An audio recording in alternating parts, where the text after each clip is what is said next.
시어머니, 이 낡은 옷은 또 뭐예요? 우리 집에 올 때는 좀 신경 써서 입고 오시면 안 돼요. 며느리 박서윤이 제 옷차림을 훑어보며 내뱉은 첫마디였습니다. 명절을 맞아 며느리 친정집에 초대받은 날이었습니다. 저는 이순자, 66살입니다. 남편을 떠나보낸 지 3년째 작은 빌라에서 홀로 살아가고 있습니다. 오늘은 추석이라 아들 준혁이가 꼭 오라고 해서 시장에서 산 소박한 선물을 들고 며느리 친정을 찾았습니다. 하지만 대문을 들어서는 순간부터 느꼈습니다. 제가 이곳에 어울리지 않는 사람이라는 것을요. 강남 한복판의 대저택이었습니다. 정원에는 분수가 솟아오르고 현관 앞에는 외제차들이 즐비했습니다. 집사가 문을 열어주고 가정부들이 분주히 움직이는 모습을 보며 저는 주눅이 들었습니다. 어머님, 어서 오세요. 근데 그 봉투는 뭐예요? 며느리가 제가 든 과일 선물을 보며 코웃음을 쳤습니다. 시장에서 사오신 거예요? 하하, 우리 집은 백화점 VIP 전담 직원이 명절 선물 다 준비해 주는데 거실로 안내받았을 때 이미 며느리의 친척들이 모여 있었습니다. 화려한 한복을 입은 여자들, 명품 시계를 찬 남자들, 그들의 시선이 일제히 저에게 쏠렸습니다. 며느리가 저를 소개했습니다. 우리 시어머니세요. 빌라에서 혼자 사시는데 저희가 매달 용돈 드리고 있어요. 아이고 효부시네요. 요즘 시어머니 모시는 며느리가 어디 있어요? 친척 한 분이 며느리를 칭찬했습니다. 며느리는 겸손한 척 고개를 숙이며 대답했습니다. 뭐려. 한 달에 30만 원 정도 드리는 건데 시어머니께서 감사하게 생각하시더라고요. 30만 원. 그 말이 나오는 순간 제 얼굴이 화끈거렸습니다. 모든 사람들이 저를 바라보고 있었습니다. 동정 어린 시선, 혹은 경멸의 시선. 정말이지. 땅 속으로 숨고 싶었습니다. 하지만 저는 꾹 참고 자리에 앉았습니다. 식탁에는 온갖 진귀한 음식들이 차려져 있었습니다. 며느리의 어머니가 자랑스럽게 말했습니다.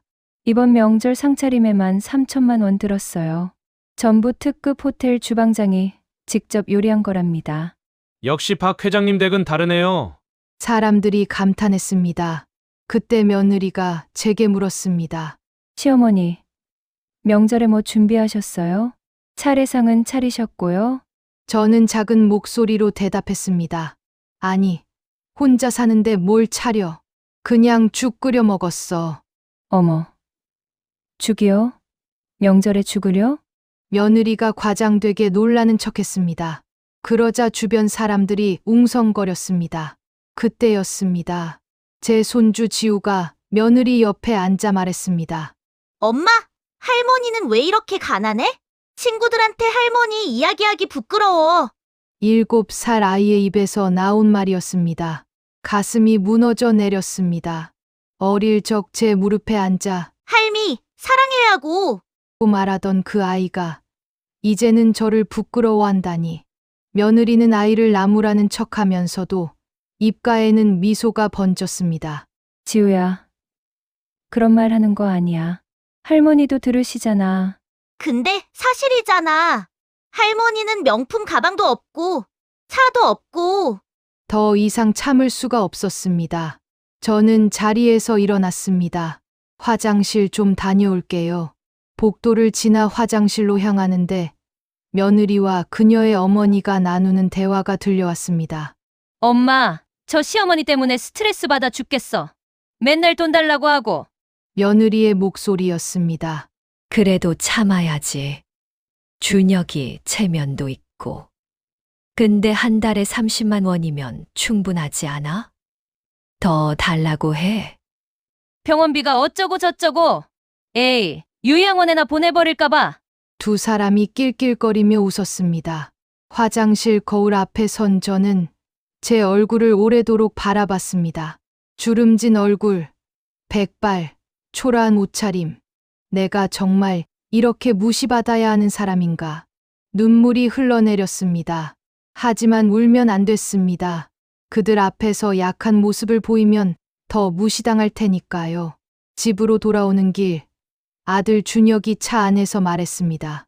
엄마, 서윤이가 그러는데 혹시 요양원 알아볼까요? 거기가 더 편하실 거예요. 아들마저 저를 떠나보내려 했습니다. 그래, 알아서 해라. 저는 더 이상 아무 말도 하지 않았습니다. 빌라 문을 열고 들어왔을 때 집은 불을 켜지도 않은 채 저는 어둠 속에 주저앉았습니다. 이렇게 살 수는 없어. 이대로는 안 돼. 그때 오래된 서랍이 눈에 들어왔습니다. 남편이 돌아가시기 전 이건 당신 인생의 증표니까 버리지 말라고. 했던 물건들이 든 서랍이었습니다. 떨리는 손으로 서랍을 열었습니다. 그 안에는 낡은 국세청 공무원증이 있었습니다. 그리고 30년간 제가 기록했던 두툼한 세무조사 노트. 공무원증 속 젊은 시절 제 사진을 바라보며 저는 혼잣말을 했습니다. 이순자, 너는 30년간 수천억 탈세를 적발한 특별조사관이었잖아. 언제부터 이렇게 무기력해진 거야? 세무조사 노트를 펼쳤습니다. 수많은 재벌들의 이름, 비자금 계좌, 페이퍼 컴퍼니 목록들. 그 중 한 이름이 눈에 들어왔습니다. 박재훈, 태흥건설 회장, 며느리의 아버지였습니다. 30년 전 제가 조사하려다 증거 부족으로 놓쳤던 바로 그 사람. 입가에 미소가 번졌습니다. 이제는 놓치지 않을 거야. 그날 이후 저는 달라졌습니다. 매일 아침 일어나면 컴퓨터 앞에 앉았습니다. 30년간 익힌 조사 기법으로 박재훈 회장의 회사를 파헤치기 시작했습니다. 태흥건설의 재무제표, 해외 법인 목록, 부동산 거래 내역. 그러던 어느 날 몸에 이상이 왔습니다. 갑자기 시야가 흐려지고 어지러움이 몰려왔습니다. 당뇨 합병증이었습니다. 몇 달째 약값이 아까워 약을 제대로 먹지 못한 탓이었습니다. 떨리는 손으로 아들에게 전화를 걸었습니다. 준혁아, 엄마가 좀 병원에 가야 할 것 같아. 엄마, 지금이요. 저 회의 중인데. 서윤이한테 말씀드려 보세요. 아들은 며느리에게 전화를 돌렸습니다. 며느리의 차갑고 짜증 섞인 목소리가 들려왔습니다. 시어머니, 또 병원이세요? 지난달에도 가셨잖아요. 병원비가 얼마나 나가는지 아세요? 미안하다. 그래도 이번엔 정말. 아유, 알았어요. 택시 타고 가세요. 택시비는 제가 보낼게요. 근데 이번 달 용돈에서 빼야 할 거예요. 전화가 끊어졌습니다. 한참을 기다렸지만 택시비는 오지 않았습니다. 결국 제 주머니를 털어 택시를 탔고 병원 응급실에 도착했습니다. 의사 선생님이 심각한 표정으로 말씀하셨습니다. 어르신, 당뇨가 많이 악화됐습니다. 정기적으로 약을 드셔야 하는데 제대로 복용하지 않으신 것 같네요. 약값이 부담스러워서요. 이러시면 안 됩니다. 합병증이 오면 더 큰 돈이 들어요. 일단 입원하셔야겠어요. 입원. 그 단어를 듣는 순간 막막했습니다. 입원비는 어떻게 마련하나. 병실 침대에 누워 천장을 바라보는데 휴대폰이 울렸습니다. 며느리였습니다. 시어머니, 입원하셨다고요? 입원비 얼마예요? 아직 정확히는 모르겠는데 에휴, 진짜. 우리 이번 달 생활비가 빠듯한데 시어머니 때문에 우리 생활이 힘들어지잖아요. 그날 저녁 며느리의 SNS에 올라온 게시물을 보았습니다. 화면에는 명품 가방을 든 며느리와 그녀의 어머니가 환하게 웃고 있었습니다. 우리 엄마 환갑 선물로 에르메스 버킨백 사랑해요, 엄마. 샵 효녀 샵 버킨백 샵 3천만 원도 아깝지 않아. 3천만 원. 제 병원비는 아깝다면서 친정 어머니에게는 3천만 원짜리 가방을, 휴대폰을 꽉 움켜쥐었습니다. 화면이 흐려지는 것은 눈물 때문이었는지 당뇨 합병증 때문이었는지 알 수 없었습니다. 다음 날 아들이 병실에 찾아왔습니다. 하지만 제 곁에 오래 머물지 않았습니다. 엄마, 저 회사 일이 있어서 입원비는 제가 낼게요. 근데 너무 오래 입원하시면 안 돼요. 서윤이가 그러는데. 엄마가 요즘 컴퓨터로 이상한 거 검색하신대요? 혹시. 이상한 게 뭐가 이상한 건데? 아니, 서윤이네 회사 이름을 자꾸 검색하신다고.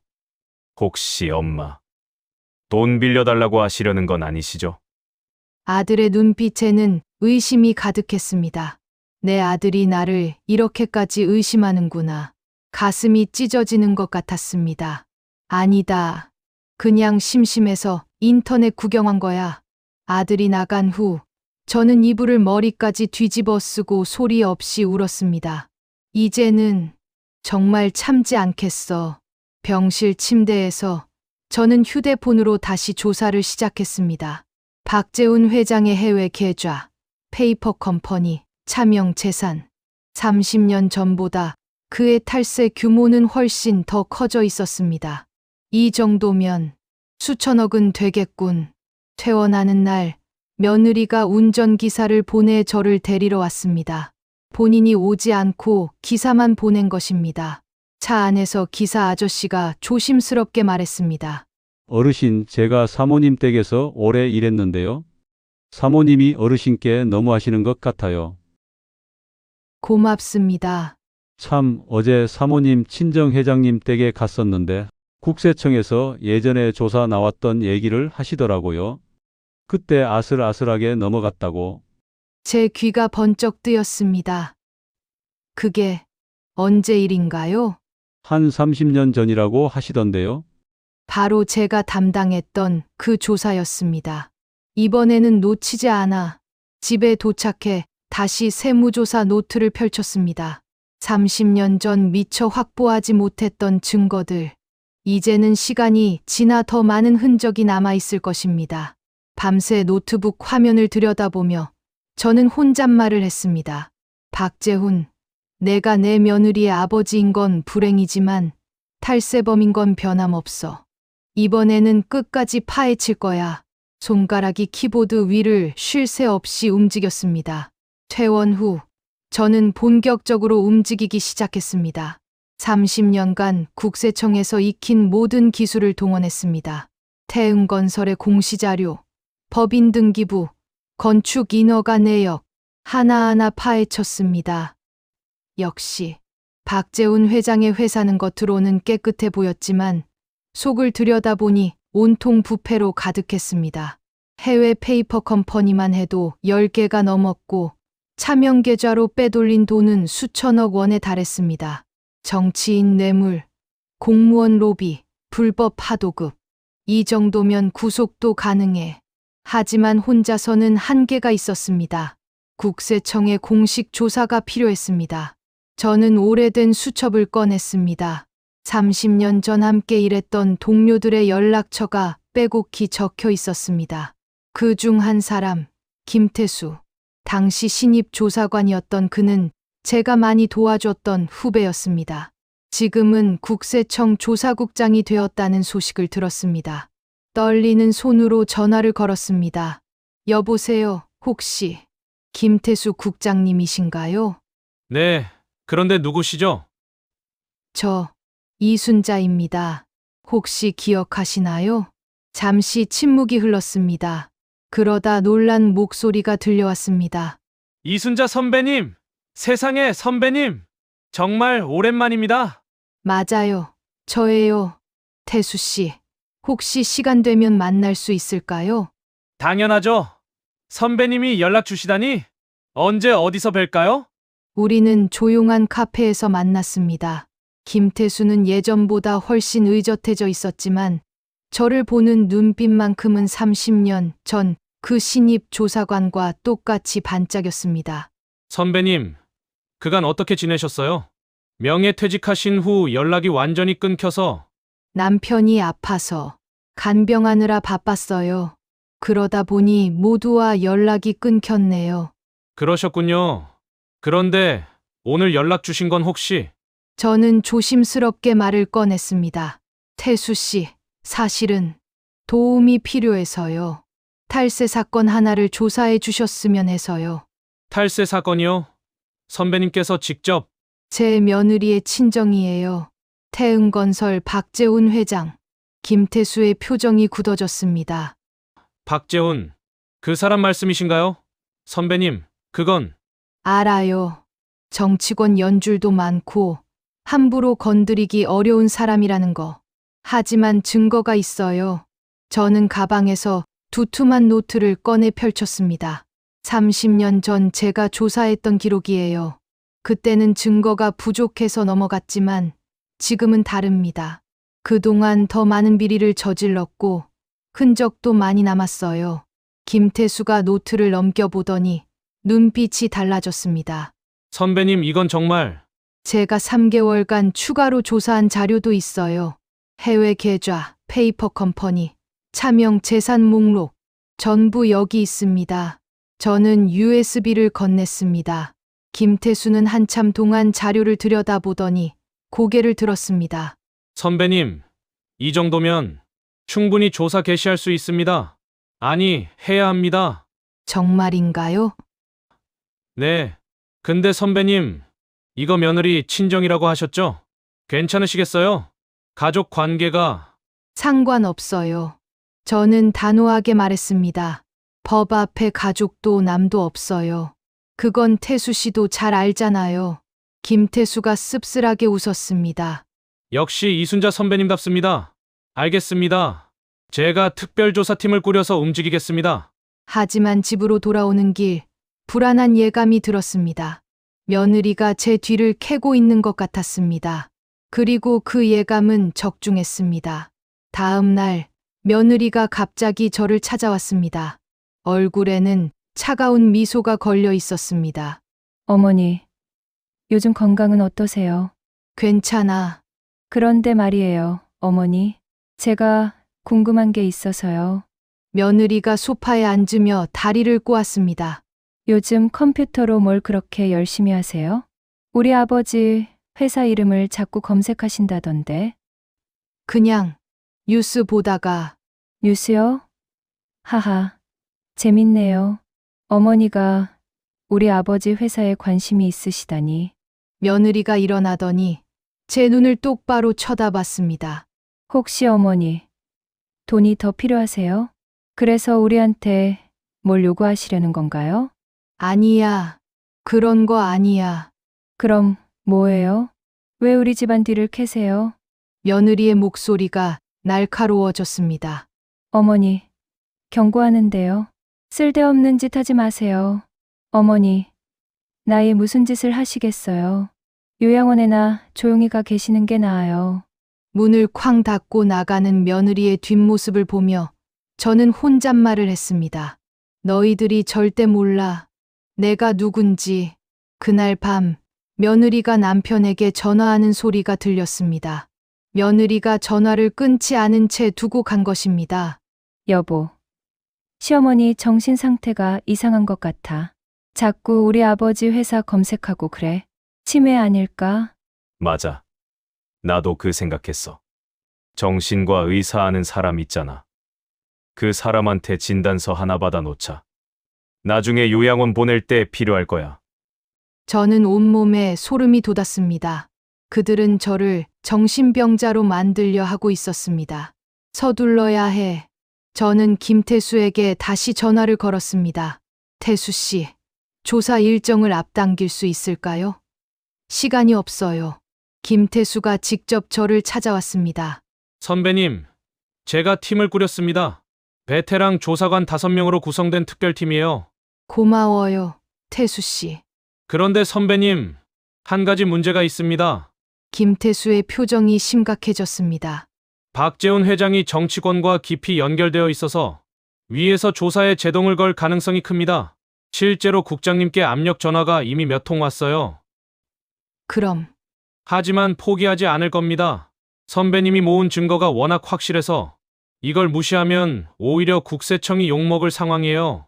김태수는 계속 말했습니다. 그리고 선배님, 혹시 윤석호 차장님 기억하세요? 윤석호? 그 신입 때 항상 졸리다고 하던. 맞아요, 그분. 지금 서울청 2차장으로 계세요. 제가 선배님 이야기를 했더니 당장 만나고 싶다고 하시더라고요. 며칠 후 저는 국세청 서울지방청에 갔습니다. 30년 만에 다시 밟아보는 국세청 건물. 로비에 서니 온갖 기억이 떠올랐습니다. 차장실 문을 여는데 백발이 성성한 남자가 일어나 저를 반겼습니다. 이숫자 선배님, 정말 오랜만입니다. 석호 씨, 이렇게 다시 뵙게 될 줄 몰랐습니다. 선배님은 그때나 지금이나 똑같으시네요. 우리는 차를 마시며 오랜 이야기를 나눴습니다. 선배님 태수한테 들었습니다. 박재훈 건 말이죠. 사실 우리도 그 사람 오래 전부터 찍어두고 있었어요. 정말이에요? 네. 근데 증거가 부족했어요. 그런데 선배님이 이렇게 완벽한 자료를 가져다 주시다니. 윤석호 차장이 진지한 표정으로 말했습니다. 선배님, 우리가 전폭적으로 지원하겠습니다. 다만, 며느리 친정이시잖아요. 조사가 시작되면 가족들이 선배님을 원망할 수도 있어요. 괜찮으시겠어요? 저는 잠시 망설이다가 대답했습니다. 저는 이미 그 가족에게 아무것도 아닌 사람이에요. 오히려 짐이죠. 그러니 상관없어요. 알겠습니다. 하지만 집으로 돌아오는 길, 마음 한구석이 무거웠습니다. 정말 이래도 되는 걸까? 그때 휴대폰이 울렸습니다. 며느리였습니다. 어머니, 내일 우리 집으로 오세요. 중요한 이야기가 있어요. 무슨 이야기인데? 오시면 알아요. 아, 그리고 준혁이도 올 거예요. 전화가 끊어졌습니다. 불길한 예감이 들었습니다. 다음 날 며느리 집에 도착하니 이미 여러 사람이 모여 있었습니다. 아들 준혁, 며느리, 그리고 낯선 남자 한 명. 어머니, 여기 앉으세요. 며느리가 차갑게 말했습니다. 소개할게요. 이분은 정신건강의학과 전문의이신 김 원장님이에요. 정신과 의사? 네. 어머니, 요즘 행동이 좀 이상하셔서 전문가 상담을 받아보시는 게 좋을 것 같아서요. 의사가 저를 바라보며 부드럽게 말했습니다. 어르신 요즘 혹시 기억력이 떨어지거나 없는 일을 사실이라고 믿으시진 않으세요? 무슨 소리예요? 저는 멀쩡해요. 어머니, 며느리가 끼어들었습니다. 어머니께서 요즘 우리 아버지가 나쁜 사람이라는 망상에 빠지셨잖아요. 탈세를 했다느니, 비리가 있다느니. 망상이 아니야. 사실이야. 제 목소리가 커졌습니다. 봐요. 김 원장님, 이렇게 감정 조절도 안 되세요. 며느리가 의사를 바라보며 말했습니다. 의사가 뭔가 적더니 며느리에게 종이를 건넸습니다. 일단 정밀 검사가 필요해 보입니다. 초기 치매나 망상 장애 가능성이 있어요. 저는 아무 문제 없어요. 제가 소리쳤지만 아무도 제 말을 믿지 않았습니다. 아들조차 고개를 숙이고 있었습니다. 그때 며느리가 최후 통첩을 날렸습니다. 어머니, 두 가지 선택지가 있어요. 하나는 조용히 요양원에 가시는 것. 다른 하나는 정신병원에 강제 입원되시는 거예요. 어느 쪽을 선택하시겠어요? 온몸이 떨렸습니다. 이렇게 끝나는 건가? 바로 그때 제 휴대폰이 울렸습니다. 김태수였습니다. 선배님, 준비 끝났습니다. 내일 새벽 6시 박재훈 회장 자택과 회사에 동시 압수수색 들어갑니다. 며느리는 제 통화를 눈치채지 못했습니다. 저는 조용히 대답했습니다. 알겠어요. 수고하세요. 전화를 끊고 며느리를 똑바로 바라봤습니다. 요양원에도 안 가고 정신병원에도 안 가요. 내일이면 누가 정신병자인지 알게 될 거예요. 며느리가 비웃었습니다. 하하. 정말 망상이 심하시네요. 준혁 오빠, 어머니, 좀 모셔다 드려요. 저는 아들의 차를 타고 집으로 돌아왔습니다. 차 안은 무거운 침묵으로 가득했습니다. 집 앞에 내리며 저는 아들에게 말했습니다. 준혁아, 내일 아침 뉴스 꼭 봐라. 내 인생이 바뀔 거야. 엄마, 무슨 소리예요? 내일이면 알게 될 거야. 집 안으로 들어와 저는 창밖을 바라봤습니다. 내일이면 모든 것이 끝납니다. 박재훈, 30년을 기다렸어. 이제 끝이야. 새벽 5시. 저는 잠을 이룰 수 없었습니다. 창밖은 아직 어두웠지만 고통이 틀 것입니다. 그리고 그 순간 모든 것이 밝혀질 것입니다. 휴대폰을 확인했습니다. 김태수에게서 문자가 와 있었습니다. 선배님, 1시간 후 작전 시작합니다. 조사팀 30명 투입. 검찰과도 협조 완료. 손이 떨렸습니다. 긴장 때문인지 흥분 때문인지 알 수 없었습니다. 드디어 그때 현관문이 요란하게 두드려졌습니다. 새벽 5시에 누가 찾아온 걸까? 문을 여는 순간 며느리와 낯선 남자 2명이 서 있었습니다. 어머니, 모시러 왔어요. 며느리의 목소리는 차가웠습니다. 이 시간에 무슨... 정신병원이요. 어제 김 원장님이 응급 입원이 필요하다고 하셨잖아요. 뭐? 나는 동의한 적 없어. 어머니, 보호자 동의만 있으면 돼요. 준혁 오빠가 이미 서명했어요. 며느리가 서류를 흔들어 보였습니다. 저는 아들에게 전화를 걸었습니다. 준혁아, 내가 정말 이러는 거니? 전화 너머로 아들의 떨리는 목소리가 들렸습니다. 엄마, 미안해요. 서윤이가 엄마를 위한 거라고. 치료받으시면 좋아지실 거라고. 너, 정말 제 목소리가 떨렸습니다. 낯선 남자들이 제 팔을 잡았습니다. 나요. 저는 환자가 아니에요. 어머니, 진정하세요. 이럴수록 더 의심받으세요. 며느리가 비웃었습니다. 저는 필사적으로 저항했습니다. 하지만 젊은 남자 2명을 이길 수는 없었습니다. 잠깐만요. 1시간만 기다려주세요. 1시간. 하하, 어머니, 1시간 후에 무슨 일이 일어난다는 망상이신가요? 바로 그때였습니다. 제 휴대폰이 울렸습니다. 김태수였습니다. 며느리가 제 휴대폰을 빼앗아 전화를 끊으려 했지만 이미 스피커폰으로 전환된 후였습니다. 선배님, 지금 들어갑니다. 박재훈 회장 자택 압수수색 시작. 김태수의 목소리가 방 안에 울려 퍼졌습니다.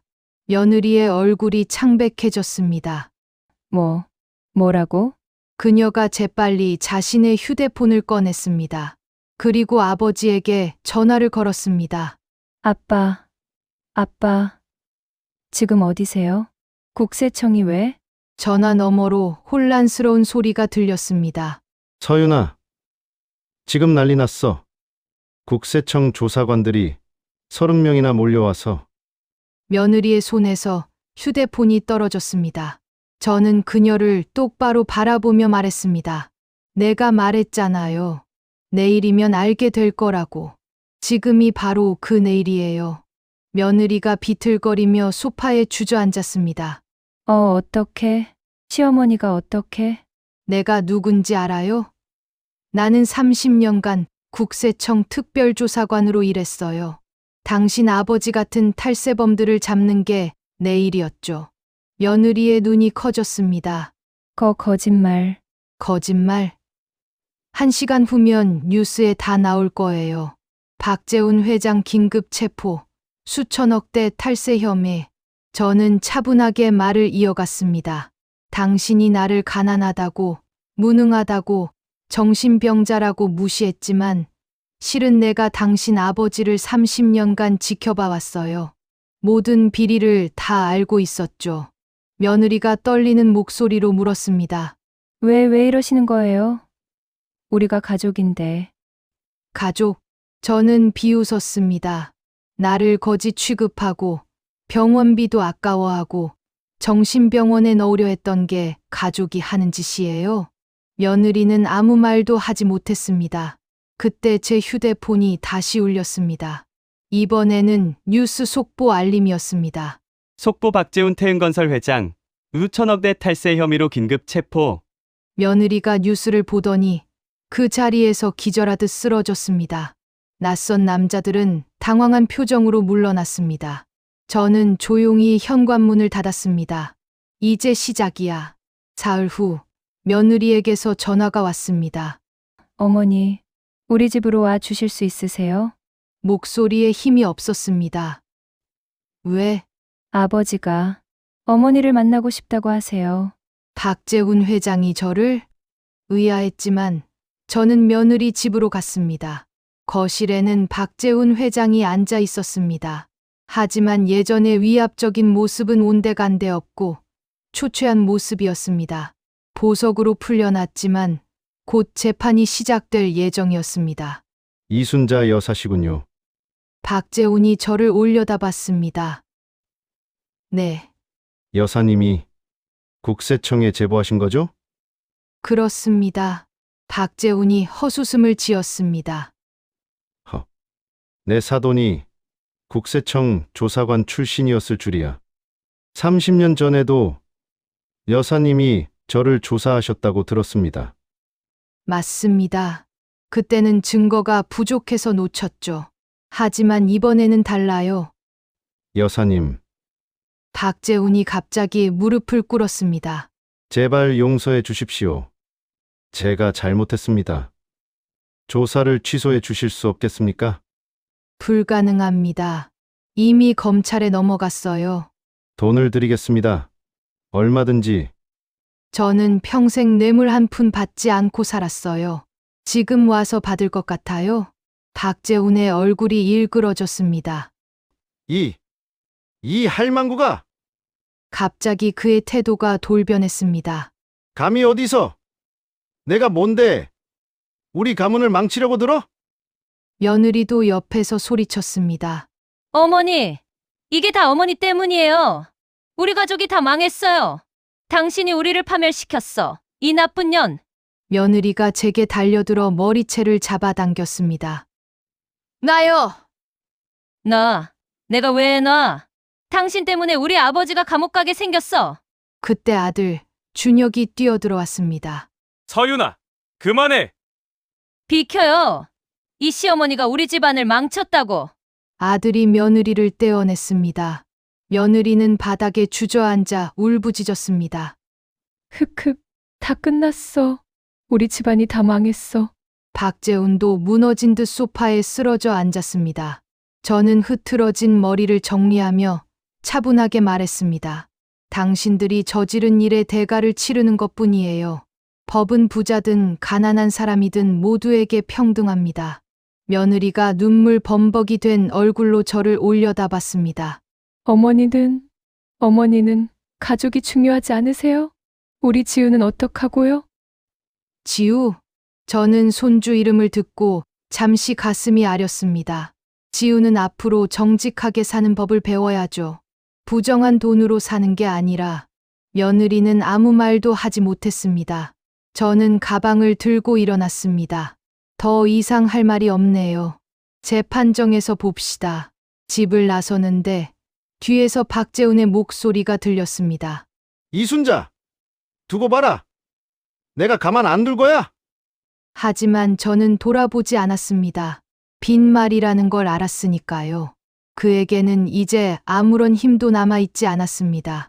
집으로 돌아오는 길, 저는 처음으로 홀가분함을 느꼈습니다. 30년을 기다렸던 정의가 마침내 실현되는 순간이었습니다. 재판이 시작되었습니다. 법정은 기자들과 방청객들로 가득 찼습니다. 박재훈 탈세 사건은 전국적인 뉴스거리였습니다. 저도 증인으로 출석했습니다. 피고인석에 앉은 박재훈 회장은 초췌한 모습이었습니다. 명품 양복 대신 수감복을 입고 수갑을 찬 채였습니다. 검사가 증인석에 선 저를 소개했습니다. 증인은 국세청에서 30년간 특별조사관으로 근무하신 이순자 여사입니다. 여사님은 피고인의 탈세 증거를 수집하여 국세청에 제보하셨습니다. 방청석이 웅성거렸습니다. 피고인의 며느리라면서요? 시어머니가 사위 아버지를 고발한 거예요. 검사가 질문을 시작했습니다. 증인께서는 피고인의 탈세를 언제부터 인지하셨습니까? 30년 전부터입니다. 당시 제가 담당했던 조사 건이었으나 증거 부족으로 종결되었습니다. 그렇다면 왜 이제 와서 다시 제보하신 겁니까? 저는 잠시 망설이다가 대답했습니다. 개인적으로 피고인의 가족에게 부당한 대우를 받았습니다. 하지만 그것보다 더 중요한 이유는 법 앞에 모든 사람이 평등해야 한다는 신념 때문입니다. 검사가 고개를 끄덕이며 증거 자료를 제시했습니다. 재판장님, 증인이 제출한 자료를 보시면 피고인은 지난 30년간 총 3천억 원이 넘는 세금을 포탈했습니다.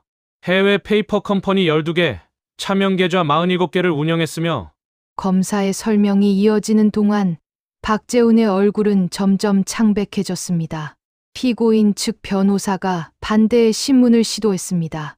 증인 혹시 피고인 가족에 대한 개인적 원한 때문에 허위 증거를 만든 것 아닙니까? 저는 차분하게 대답했습니다. 허위 증거라면 국세청이 조사를 시작했을까요? 검찰이 기소했을까요? 모든 증거는 객관적으로 뒷받침됩니다. 변호사는 더 이상 질문하지 못했습니다. 재판은 몇 주간 계속되었습니다. 그동안 며느리는 저에게 여러 번 전화를 걸어 애원했습니다. 어머니, 제발요. 증언을 번복해 주세요. 우리 가족이 다 망해요. 안 됩니다. 어머니도 지우 할머니잖아요. 손주 생각은 안 하세요? 지우를 생각하니까 이러는 거예요. 지우가 아버지의 부정한 돈으로 자라서는 안 돼요.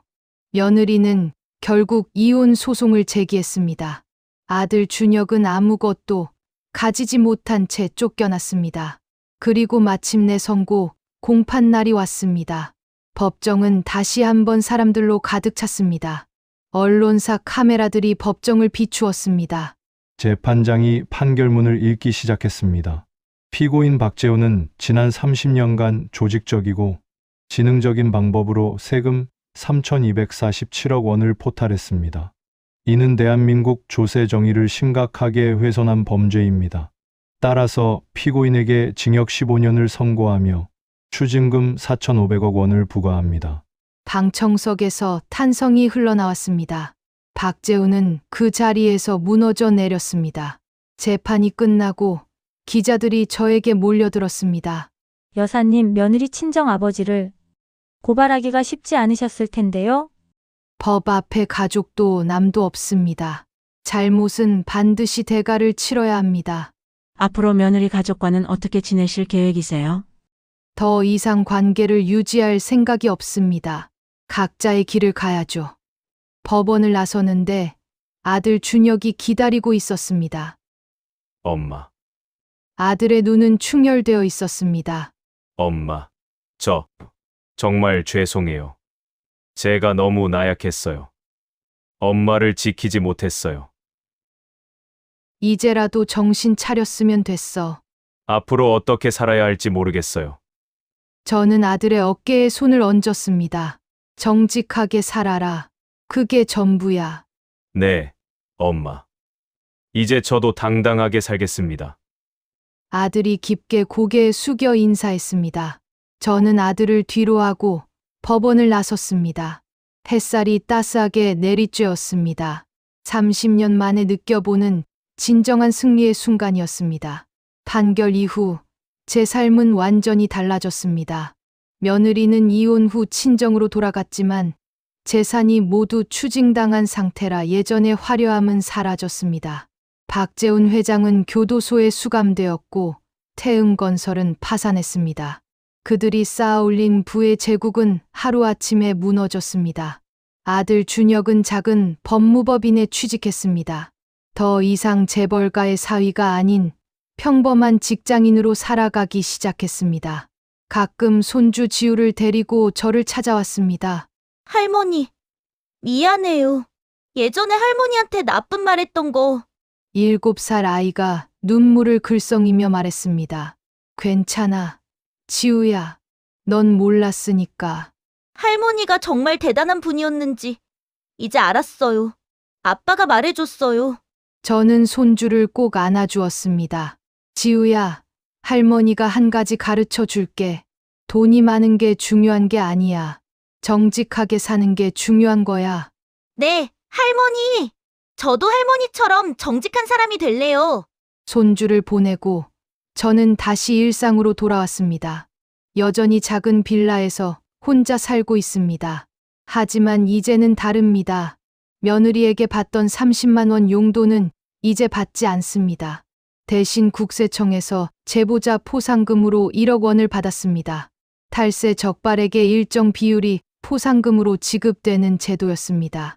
돈이 필요해서 한 일은 아니었지만 그래도 이제는 병원비 걱정 없이 살 수 있게 되었습니다. 국세청에서는 저에게 특별 강연을 요청했습니다.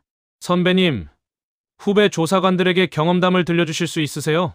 김태수의 제안이었습니다. 저는 한 달에 한 번씩 국세청을 방문해 젊은 조사관들에게 강의를 하기 시작했습니다. 여러분, 조사관의 사명은 무엇일까요? 강의실을 가득 메운 젊은 얼굴들이 저를 바라봤습니다. 그것은 바로 세금 정의를 실현하는 것입니다. 부자든 가난한 사람이든 권력자든 평범한 시민이든 모두가 공정하게 세금을 내도록 하는 것. 그것이 우리의 임무입니다. 젊은 조사관들이 고개를 끄덕이며 메모했습니다. 강의가 끝나고 한 여자 조사관이 다가왔습니다. 선배님, 정말 존경스럽습니다. 저도 선배님처럼 흔들림 없는 조사관이 되고 싶어요. 할 수 있어요. 신념을 잃지 않으면. 어느 날 방송국에서 인터뷰 요청이 왔습니다. 여사님 스토리가 정말 감동적입니다. 다큐멘터리로 만들고 싶은데 허락해 주시겠어요? 저는 유명해지고 싶어서 한 일이 아니에요. 알고 있습니다. 하지만 여사님 이야기가 많은 분들에게 용기를 줄 수 있을 것 같아요. 결국 저는 다큐멘터리 출연을 허락했습니다. 방송이 나간 후 수많은 사람들이 저에게 연락을 해왔습니다. 저도 가족에게 부당한 대우를 받고 있는데 용기를 얻었어요. 나이 들어도 당당하게 살 수 있다는 걸 배웠습니다. 그 중에는 며느리나 사위에게 학대받는 노인분들도 많았습니다. 저는 그분들께 조언을 해드렸습니다. 참지 마세요. 당신도 존엄한 인간입니다. 법의 보호를 받을 권리가 있어요. 세월이 흘러 어느덧 1년이 지났습니다. 저는 여전히 작은 빌라에서 소박하게 살고 있습니다. 아침에 일어나면 창문을 열고 커피 한 잔을 마시며 신문을 읽습니다. 오후에는 산책을 나가고 저녁에는 책을 읽습니다. 가끔 아들과 손주가 찾아와 함께 저녁을 먹습니다. 예전처럼 화려하지는 않지만 훨씬 따뜻한 시간입니다. 엄마, 이제는 진짜 행복하세요? 아들이 조심스럽게 물었습니다. 저는 미소 지으며 대답했습니다. 그럼, 이제는 정말 행복해. 다 제 잘못이에요. 엄마를 지키지 못해서. 됐어. 이제 과거는 잊자. 앞으로 잘 살면 되는 거야. 창밖을 바라보니 해가 지고 있었습니다. 노을이 아름답게 물들어 있었습니다. 평생을 청렴하게 살았고 끝까지 신념을 지켰어. 후회는 없어. 며느리가 저를 가난하다고 무시했을 때 저는 정말 초라한 사람이라고 생각했습니다. 하지만 이제는 압니다. 진짜 부자는 돈이 많은 사람이 아니라 떳떳하게 살 수 있는 사람이라는 것을. 진짜 힘은 권력이 아니라 정의를 지키는 용기라는 것을. 그리고 진짜 승리는 남을 짓밟는 것이 아니라 스스로 당당해지는 것이라는 것을. 저는 이제 누구에게도 무시당하지 않습니다. 아니, 설령 누군가 저를 무시한다 해도 상관없습니다. 저는 제 자신이 자랑스러우니까요. 국세청 공무원증을 다시 꺼내 보았습니다. 30년 전 젊은 시절의 제 모습이 담겨 있습니다. 이순자, 너 잘 살았어. 정말 멋지게 살았어. 혼잣말을 하며 저는 공무원증을 소중히 서랍에 넣었습니다. 내일은 또 국세청에 강의하러 가야 합니다. 그리고 다음 주에는 손주 지우의 학예회가 있습니다. 바쁘지만 행복한 날들입니다. 66의 나이에 새로운 인생을 시작한 것입니다. 늦었지만 가장 찬란한 시작입니다. 창밖의 노을을 바라보며 저는 조용히 미소 지었습니다. 이제는 정말 홀가분합니다. 지금까지 제 이야기를 들어주셔서 감사합니다. 아들에게도 손주에게도 미안한 마음이 있지만 후련합니다. 여러분들도 힘을 잃지 말고 용기 내시길 바랍니다. 다시 한번 제 이야기를 들어주셔서 감사합니다.